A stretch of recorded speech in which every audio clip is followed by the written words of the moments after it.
ગજાનંદ ગણપતિ દાદાના સાનિધ્યમાં 11 હનુમાન ચાલીસાના પાઠ અને ગજાનંદ ગણપતિ મહારાજના ભજન કીર્તનને આનંદનો લાભ લેવાનો છું.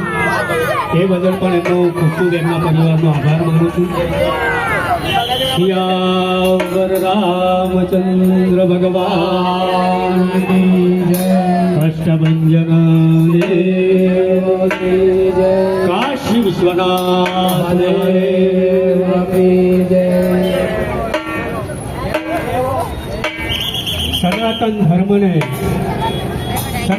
ધર્મને જાગૃત રાખવા માટે આવા જ પ્રસંગોની જરૂર છે અને આવા જ પરિવારની જરૂર છે કે જે સનાતન ધર્મને જાગૃત રાખવા માટે આવા અમોલ ઉત્સવ ગજાનંદ ગણપતિ દાદાના આવા અમોલ ઉત્સવ આટલી શ્રદ્ધા ભાવ અને ભક્તિથી આપ સૌ પણ જે શ્રદ્ધા અને ભક્તિ ભાવથી